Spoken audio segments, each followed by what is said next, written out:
Two ladies exploring the personal stories and experiences of women in ufology and the paranormal.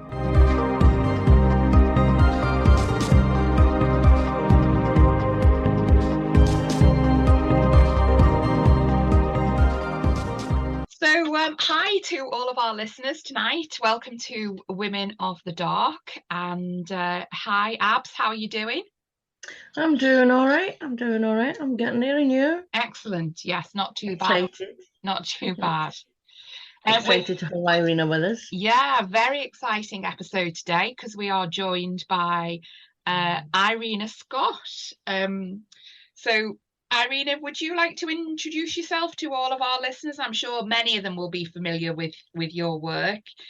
Just a little bit about you and how you came into the world of ufology.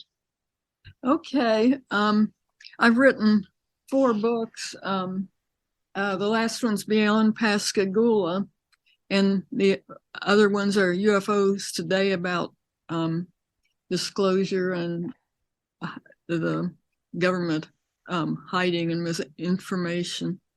I have my PhD from the University of Missouri College of Veterinary Medicine, and I did postdoc work at Cornell, and I had a professorship at St. Bonaventure. And I've also worked for the Defense Intelligence Agency. So how did you go from your academic world into our world of ufology? What got you interested in and into that field? Well, it wasn't something that you went around talking about, but my sister and I had sort of a UFO sighting, a close encounter, when we were very tiny kids, years before we ever heard of UFOs. And it was years later before we figured out anything to do with UFOs. But we had a close encounter with one inside our bedroom. Oh, okay. Wow. And can you tell us a little bit about that? Well, it was actually something my whole family remembered because we were terrified at the time. But we were kind of poor, and we were sleeping in an attic room. She was on one side and I was on the other. And we were just, asleep at night. And there wasn't a storm going. I'm pretty sure that for other reasons. But I woke up and I saw this thing flying around the room. And it looked like a little piece of hot metal. Nowadays they talk about the Tic Tac object, and it's actually literally what it looked like back then. But it like a real Tic Tac. It was very small and glowing, and it sort of just seemed to be browsing around, like it was looking around. But I noticed that it didn't bump into anything. If it came to a wall, it turned ahead of time, and it avoided the furniture, so it seemed to be able to see even though it was dark. Mm-hmm. Under intelligent control then. Yeah. And so I wondered what it was, and then after a while it got kind of close to both of us, but we weren't talking to each other, and I didn't know she was awake, and I guess she did know I was awake. But did it make a noise? No, there was no sound. And then it flew up toward the ceiling, and it turned before it got to before it hit the ceiling, and it went along the wall. And we had a chandelier in the room, and the walls were sloping up because it was an attic room. There was about 3 feet in between them, and the chandeliers was there. And it didn't feel its way around or anything. It just went to the chandelier and began circling it between it in the 2 walls, and it circled and circled and circled and circled. And then it came down in a spiral, which is real geometrical, just like the center of the chandelier went through the middle of it. The spiral got smaller. And then just suddenly, both of us became absolutely terrified, and we started screaming. And we were so terrified, we fell down the stairs, and we couldn't get the stair door open.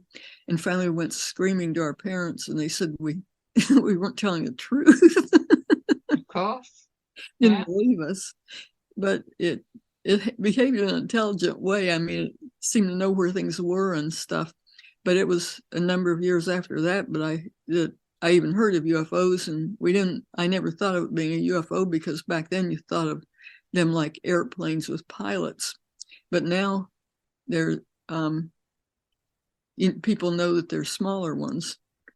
Maybe it was like a probe from somewhere else that was scanning.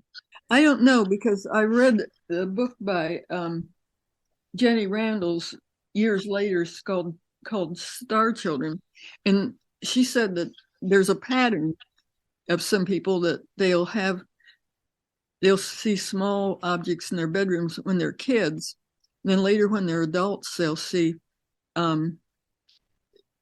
larger UFO type objects.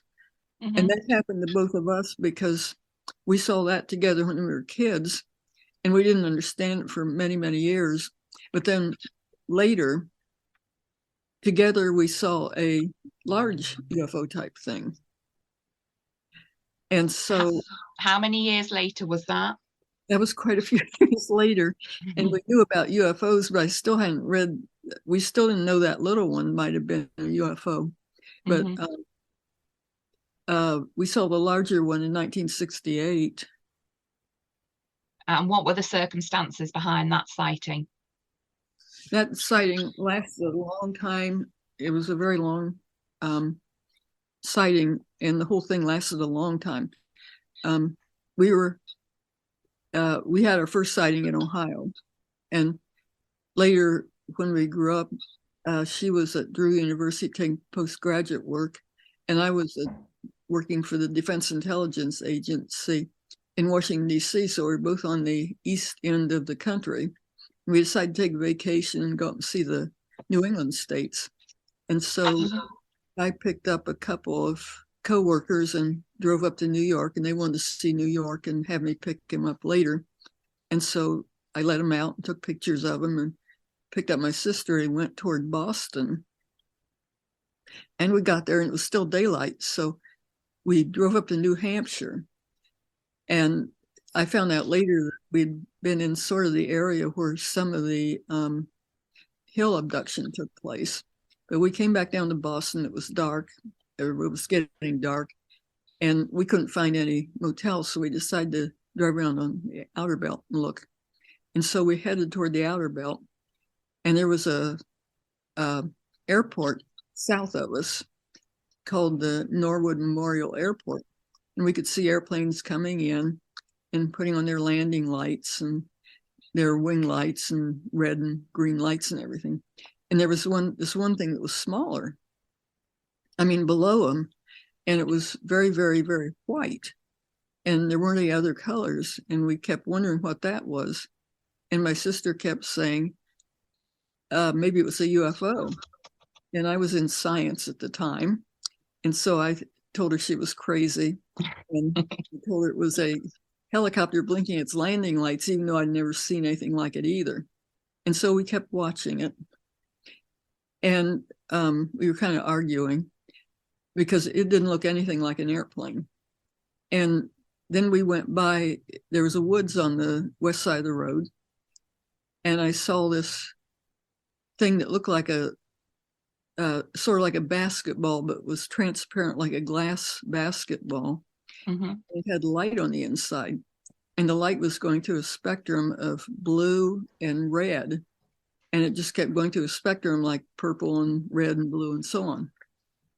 And there was sort of a thin thing that seemed to be rotating around it, and I had no idea what that thing was. It was kind of on the ground or close, and then the inside of the car turned green. Huh? And I didn't know what on earth was going on. And I looked around, and that thing I was looking at wasn't green. And I didn't see, I didn't see green anywhere. And I think I'd noticed if other people's car was green on the inside. So we kept on going. We were arguing still. And then my sister started yelling at me to get over, to pull over.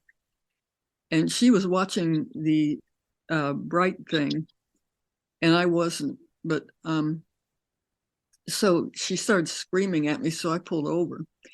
And I pointed my hand out the window and I was going to say, see, it's a helicopter dingbat. And so I looked and I saw a meteor way off in the distance. And we didn't talk about it. We didn't talk about it for about 5 years after it happened, because we both left, and right afterwards we didn't see each other for 5 more years. But anyway, then many years later we filled out a form for the Center for UFO Studies, and I didn't want to influence each other, so we didn't talk about it too much. But she said that around that time that the inside of the car lit up in blue, and she thought this thing had shined a blue light in our real purple or some kind of a strange colored light in the car. And it was about the same time I thought I saw a meteor. Well, this thing came over the road slowly over the trees, and it was it was real close, right over the trees, and we could see it very, very clearly. And at that time, we thought, we counted the windows, and there were 7 windows, and there were these big things on the side that were lit up. And we thought they were windows instead of panels. We'd both seen like blimps with lighted sides and things, and we knew what they looked like. And this didn't look like it. It looked like the windows, and we were looking inside. It had 7 square windows in a line, and it had a little tiny red light on one end and green light on the other that weren't blinking. Well, the windows were blinking in a sequence, like maybe the first 3, and then all 7, and then the last 4, and then going through the sequence again. And I think that was a means of communication, maybe. well, my sister kept saying that it was a signal. And I asked her later, and she thought it was sending us some kind of a signal, and she thought we were supposed to understand it. But while we kept watching it, she kept saying it was signaling, and I didn't understand what she was talking about. But anyway, I had a Polaroid camera in the car, and I had high-speed film, and I had to find them. And it was just a perfect picture because it was over the freeway. There were 7 big square windows and everything. It would just been a perfect, absolutely perfect picture. And I was in the DIA working in photo interpretation, so I knew what it was like, and I wanted to get a picture. And so I had to find the camera and the film. And I did, and I was trying to get the film and the camera, and I did, and I was ready to take a picture. And this thing was right there. And a truck driver came and pulled over, and he was walking toward us. And I thought, oh, we'll have another witness. This will be great. And the truck driver came and stood beside me and asked, what are you doing? And this seemed like a real funny question because this big thing was there. And I was scared to take the picture when he was there. Well, anyway, he sort of, when I pointed at it, he kind of just rotated around the opposite direction and said, I don't see anything. Then he turned around, looked at me again. And, I was getting the creeps, but he said the same thing. And so I pointed at it again, and he rotated around and looked in the exact opposite direction and said, I don't see anything. Then he turned around, looked at me, and sort of gave a gesture like pointing to his head or something, like I was crazy, and went back to his truck and sat there watching us. Well, I've thought all along until last year that my sister knew he was there, but she found a letter that she wrote last year. She found a letter that she wrote that day to my parents that described the whole thing. And I asked her, did she remember talking to the truck driver? And she said no. And I should have known that to start with. I don't know whether she was concentrating hard or what. He was standing by me, and maybe she was just concentrating, but she wasn't aware he was there then. But then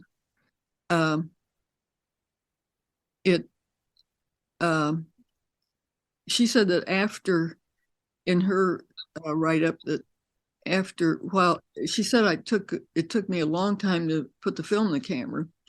And then she said that about the time I was to take a picture or something, that the thing suddenly got in another place.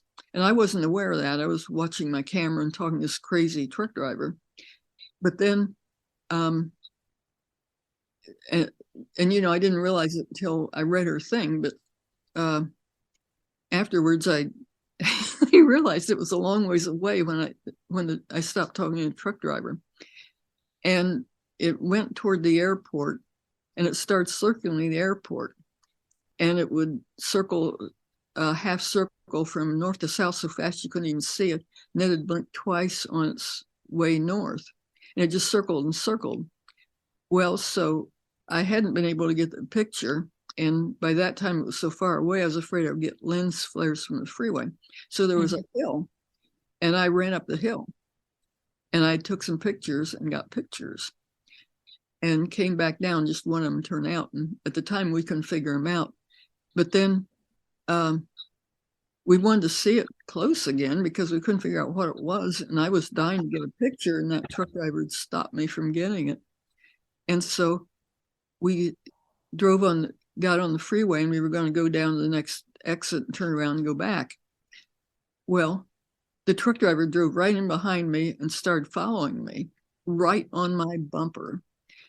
And very suspicious, this truck driver. Bizarre. I thought he was going to kill us.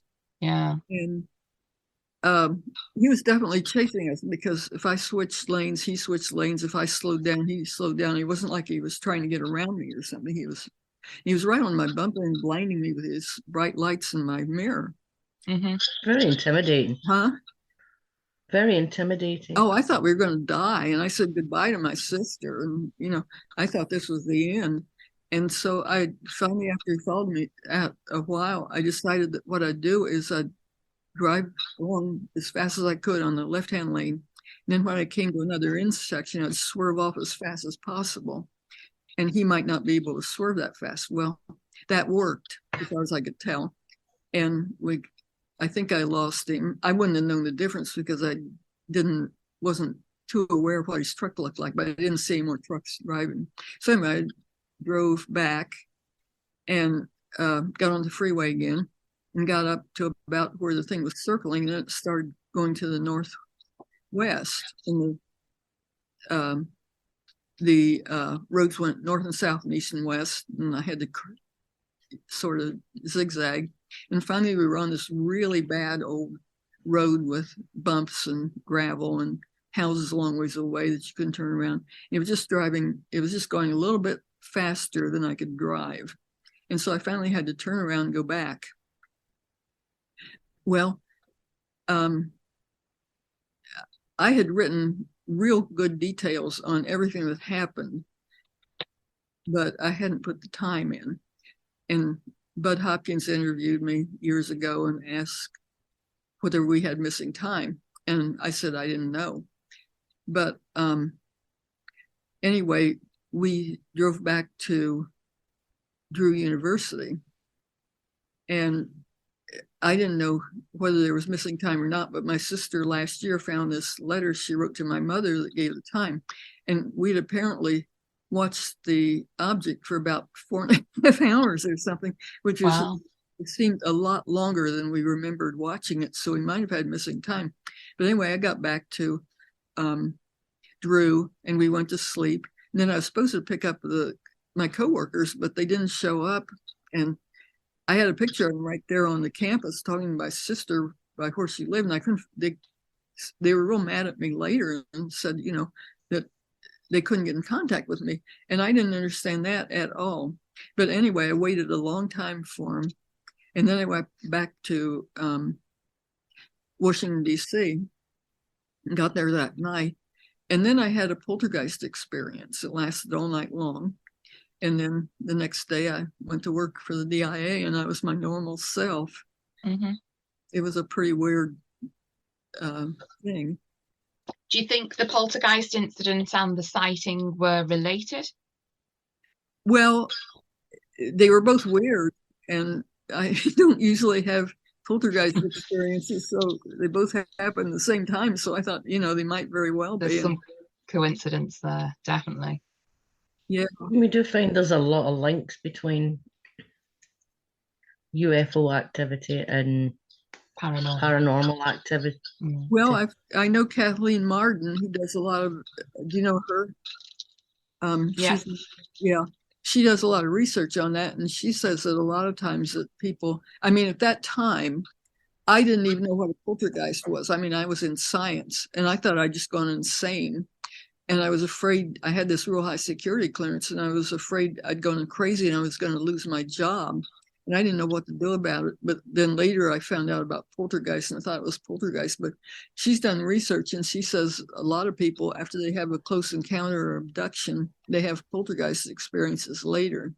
And so I found that out years later, but it sort of matched what happened to me. Yeah.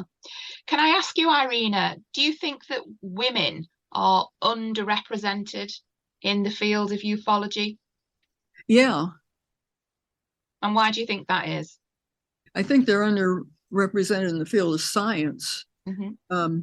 Yeah. When I was a kid, when I was younger, I really wanted to be an astronomer, and I couldn't even, it was male only, and I couldn't even apply for jobs I majored in it, and I tried to apply for jobs, and they just said, no, women aren't allowed to apply. I mean, women can now, but so I think the brainwashed women were bad in science and stupid, which it must have been quite difficult working for the Defense Intelligence Agency as well. Well, I didn't go as a woman. I mean, I was the only female on my whole floor, and I didn't go around saying I see UFOs because I didn't tell anybody that for years and years. But I certainly didn't say it at the DIA. Have you found any sort of pushback when you've been researching because you're a woman in the business? Well, yeah, I mean, I have a lot of less pushback now because the U.S. government's examining UFOs, and before, anybody that talked about them was considered crazy. And I started talking about them about the time I retired from my scientific jobs, and decided to come out of the closet.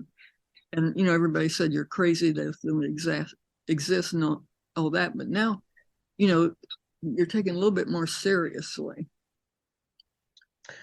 We still find it quite difficult in the UK. Well, it's a lot better here than it was. I mean, the people that told me, that I was, nuts, they're not saying it strongly now. Well, you've got the American government and Congress admitting that there is something. Yeah. The British still won't. We still get, no, I'm not having it. That doesn't help there. No. No, it's a shame. Well, say the United States is, because I think that made it a lot easier, and I don't get, when people say, oh, you're crazy, well, I say, well, all these big shots are also investigating. The Congress and NASA and some Congress people and other people are saying, something might be happening that they can't explain. Well, I know you had a book, 70 Years of Lies, Misinformation and Cover-Ups. How hard was it getting the information for that? What do you mean? I didn't. It's the book that you did, 70 Years of Lies, Misinformation and Cover-Ups. Well, I was doing a lot of investigating toward the time I began to retire in retirement, and I joined a group that investigated UFOs, and also there was quite a bit of cover-up, and it was going on quite a bit on the government because there were a lot of things the government was doing that weren't true. I mean, like when I worked for the DIA, I was in air order battle, and our section was identifying airplanes from satellite photography. And I never said anything about seeing UFOs, but once I just brought up the subject to my supervisor, just, offhanded and all that. And they said that just before I joined the group that they had reported a UFO on our really highly classified photography. And they said they had notified their supervisors and reported a UFO. I mean, we reported everything to our supervisors, and normally we saw airplanes and identified them. Well, they had identified a UFO and reported it. And it was on 2 photographs, and you could see it in stereo. And their supervisor said, no, it was a spot on the film. And these are big shots that, I think one of my supervisors is pretty high in the DIA, but they told him that it was a spot on the film. And so they got their report rejected by their supervisors, which, I thought way back then that there was a cover-up going on and that I was experiencing it a little bit. But so did you get any interference government-wise when you were writing the book? No, but I didn't ask the government. Well, I might have, because before I wrote the book, I belonged to this group, and we were investigating different things. And one place I had been was Wright-Patterson Air Force Base, which was really important in ufology. Yeah. And, it has all these secret areas. It's a place for the public where there's a museum, but then all the rest of it's very secured with chain link fences and everything. And I had been in that area for different things. My employer had sent me there, and for other reasons. So I'd been in the real classified area, secured area, and I had taken pictures, and I published the pictures in a notebook in the classified that I'd taken in the classified area. Well, about a day or two after my pictures came out, a jet plane, Army military supersonic jet plane, dive bombed my house. And so that I got it on, I didn't get the actual dive bomb, but I got the plane circling. It was a T-38, which is, at that time it was owned by the Air Force. It was the only supersonic jet that they had for, It's a bit extreme. Yeah. And I got the thing circling. Then I got my neighbors while it was still circling and asked them what happened. And they said it dive bombed your house. And that's what I heard too. I was just my normal thing. I didn't have a film in any of my cameras or anything. And I heard this plane coming, and then it just shook the house. I mean, the house was shaking, and I thought it was going to crash into the house, and I was terrified. And I ran out. I got one real easy to load camera and got a picture. And then I came back, and it was still circling. So I got my video camera, and it was still circling. And I got a good close-up picture. I lived by a recreation area, and there were stunt pilots around at the same time. And then I was able to get my neighbor and ask them, and they said it dive bombed your house. And that's what I thought it did too. And so there might have been some repercussion for something. That's like massive intimidation, isn't it? What were you researching at the time that they did that? Well, our group was just researching UFOs and interviewing people and things like that. And I had published these pictures of the secured area, inside the secured area, including what I later was identified as the Blue Room building. And so had some of their pictures of their security and stuff. So I might have irritated somebody. You stepped on somebody's toes. Yeah.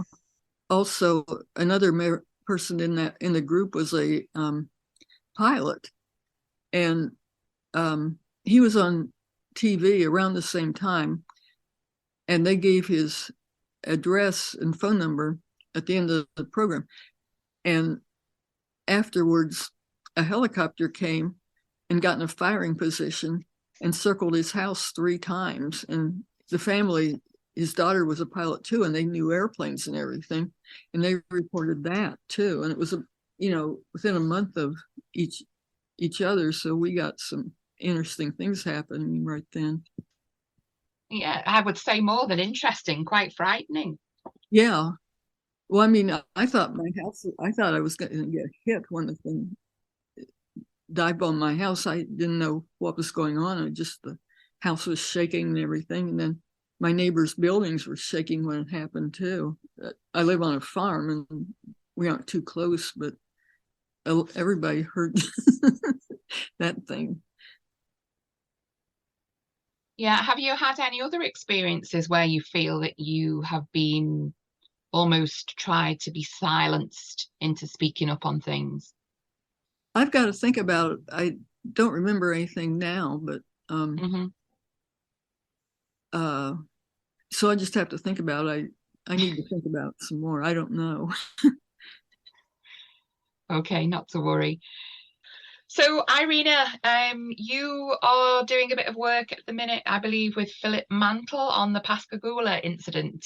Is that right? Yes. And for anybody who doesn't know about, I mean, it's quite a famous, UFO abduction story from the 1970s, I want to say. Is that right? 1973. Excellent. Do you want to just give us a brief synopsis of the story of that event? Yes. There were these 2 people. They worked at, they were shipyard employees. And the one man was older, about 45. And a younger man who was about 18 or 19. They were co-workers. And after they were family friends. I mean, the younger man was a friend of the older man's son and vice versa. And so anyway, after their work, they decided to go fishing, which Pascagoula is down by the Gulf of Mexico, and there's water and a big river, the Pascagoula River and everything. And so people do a lot of fishing. It was a normal thing to do.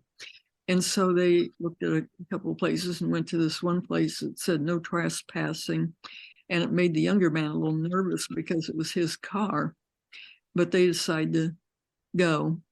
And they went out on this pier to fish. And they weren't UFO people at all.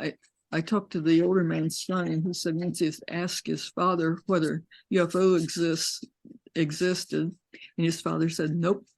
And so they had no interest in UFOs or anything. But they went out fishing, and this thing came. It was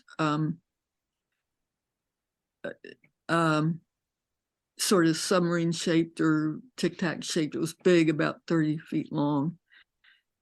And it came, it hovered. It didn't have wheels or anything. It just hovered and opened up, and these 3 things came out.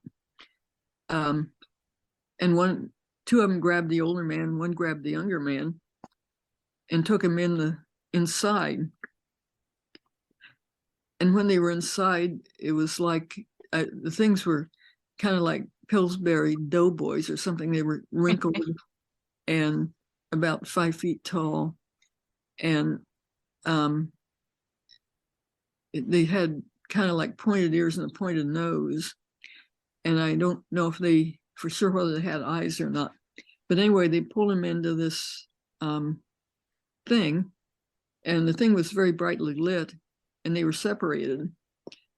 And they both said that the light was really bright on the inside, and they couldn't really see anything.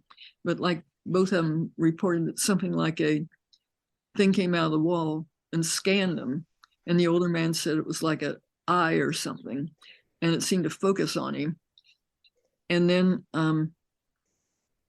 they were in there for some time. They were both absolutely terrified.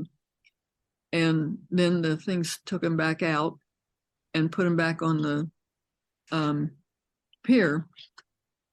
And they were both so terrified you couldn't believe it. And the one man was standing with his arms up in the air, and I think they both fell down.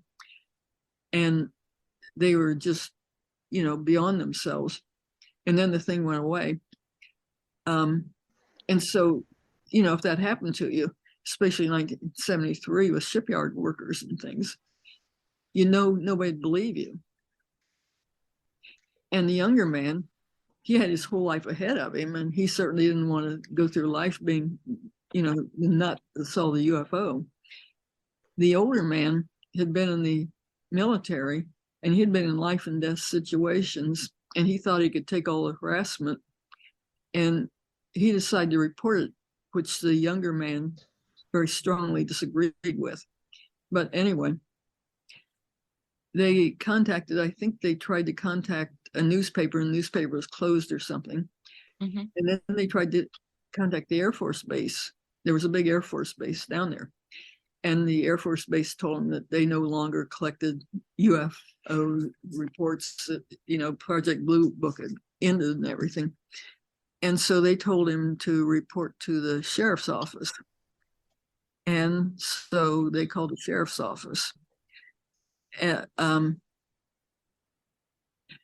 said they'd been abducted, which, that would be a very embarrassing thing to call the sheriff's office and say. And the sheriffs didn't want to get taken by, nuts or anything. And so, but they did a real good job investigating. They brought him into the sheriff's office and interviewed both of them separately. And then they put them together in a room. I've heard that tape. And then after they interviewed them together in a room, they left the two together. And what the two didn't know was that they had a recording device hidden away in the room, because the policemen didn't want, to get taken by hoaxers. And so anyway, the two men were just absolutely terrified. And later when they got the recording, they realized that they weren't hoaxing. And so that had, that was made it believable. For one thing, they had reported it immediately. And for another, the mystery tape, as it was called, which is still on the internet, showed that they weren't hoaxing, that they thought something happened. And so anyway, somehow that got in the newspaper, and it made the news all over the world. It's still a very famous case, even all these years later. Obviously, you've researched it recently and spoken to people involved. What's your take on it? Does it seem a legitimate experience, in your opinion?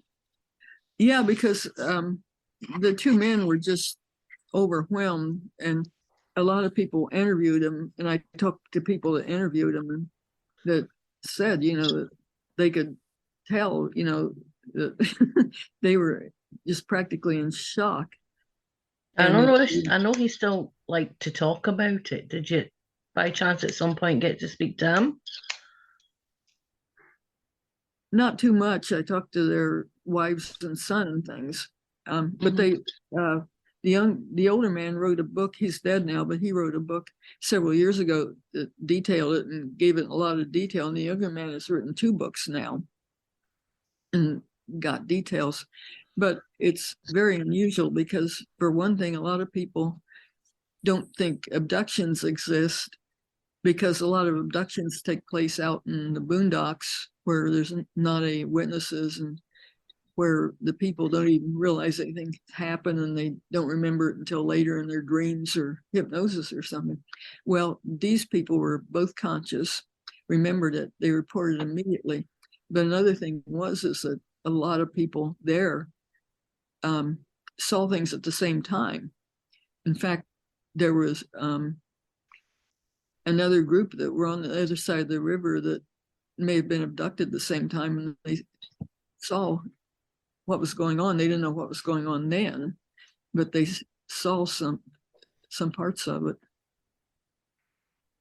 And what was it about this particular case that made you sort of re-look into it, because one of the things that we quite often talk about at UFO Identified is that we, as UFO researchers, spend a lot of time rehashing a lot of these old cases that are out there, and there's not a lot of emphasis put on the new cases that are around. So what was it about the Pascagoula incident that drew you back to look at it? Well, what drew me back was one thing that I was working with Philip Mantle, who was a publisher of the books by Calvin Parker, who was a witness, and he wanted me to interview people in the United States. And so I interviewed a lot of other witnesses, but I had actually worked on something else that happened at the same time as that years ago. And it kind of, at the same time it happened, something happened in my family. I had been in Missouri, and my mother was in Ohio, which is about 600 miles difference. And I received a phone call from my mother one night, and she said, "Did you hear that noise?" And I told her she was crazy, that you couldn't hear, you couldn't hear 600 miles away. And I teased her. And then later she said there was this huge UFO wave going on. And she was a skeptic. And she said people all over were seeing UFOs and hiding in their closets and keeping their kids at home from school and everything else. It's just like a military thing. And I didn't pay too much attention to it until later. And I decided later, I moved back to Ohio, and I decided one day I was in the library, and I just decided to see if I could find a date for when that happened. And I looked in the books. I went to the newspaper room and just looked, and I really didn't know when it was, but I just guessed. And I didn't think I'd ever find it, but I found it. And it turned out that was the same time as the Pascagoula abduction. At that time, I didn't pay attention to the abduction, though. I was just paying attention to the sound. But the sound was really, really weird, because it went over about the length of half the United States, and nobody could figure out what caused it. And it appeared to happen the same time as the abduction. And there was a huge wave going on all over the country and maybe other countries at the same time. And I had done research on the sound and published in a scientific journal. And so I had a background on that besides the other thing. And so I was interested in both. You seem to have had an awful lot of encounters of different types. And I think one was in the Bridgewater Triangle.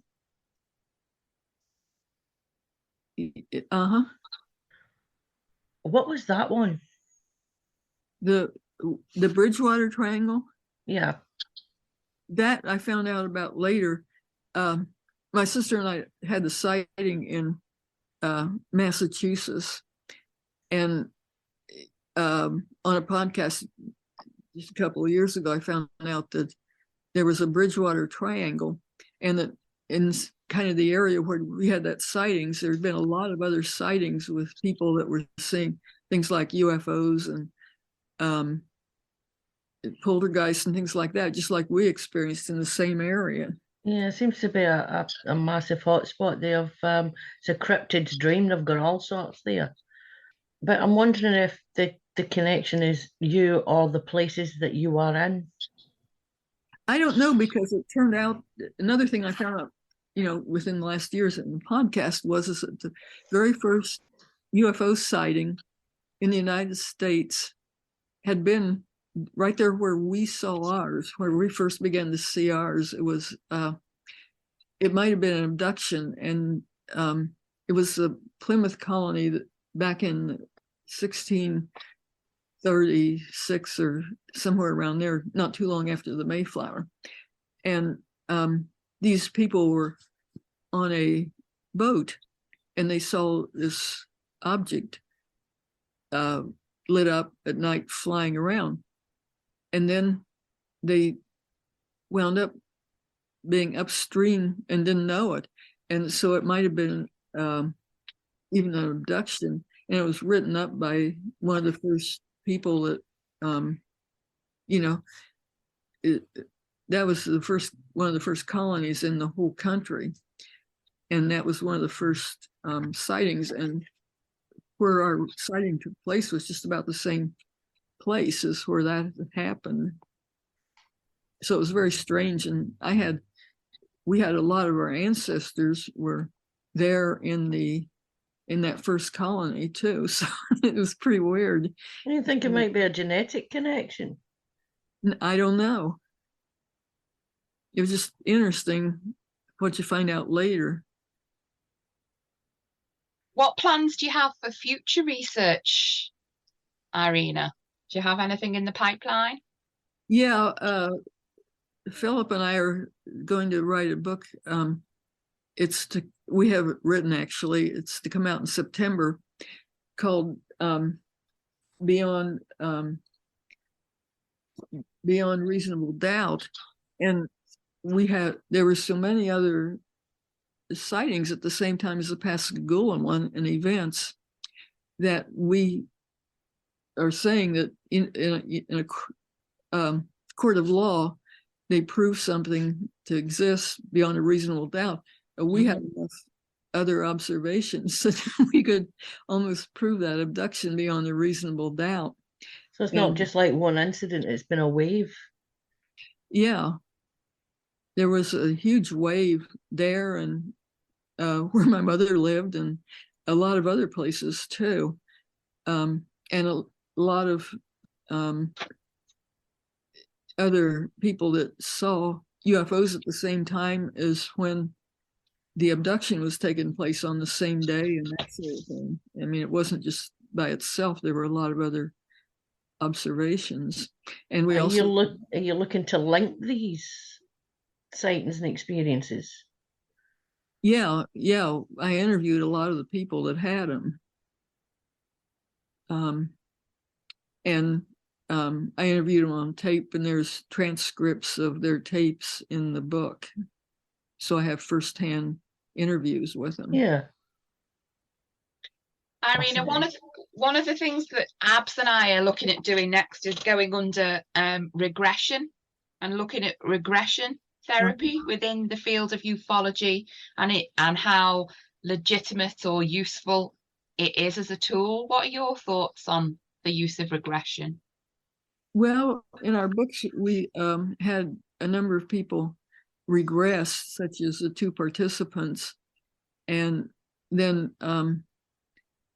these other two people that may have been abducted at the same time, and we have hypnosis of them and other people. I don't understand hypnosis very well but Hopkins tried hypnotizing me and it didn't work at all. So that's why Abby and I are going to try it.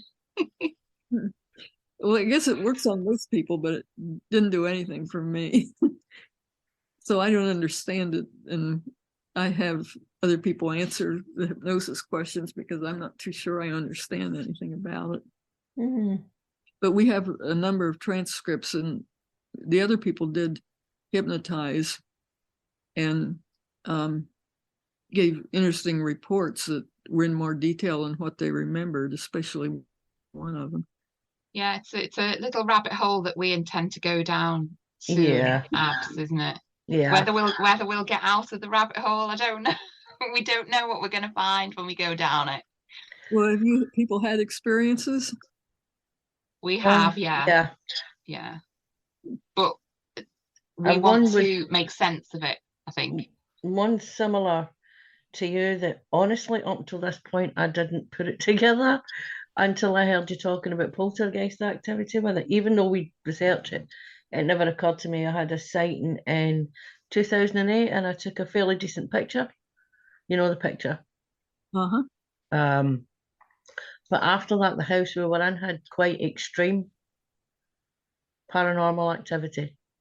Really extreme. Wow. Yeah, I took the picture I took. It took me a long time to understand, but when I did, I published that in a scientific journal and said that the object that I took the picture of was giving off light that wasn't in the visible spectrum.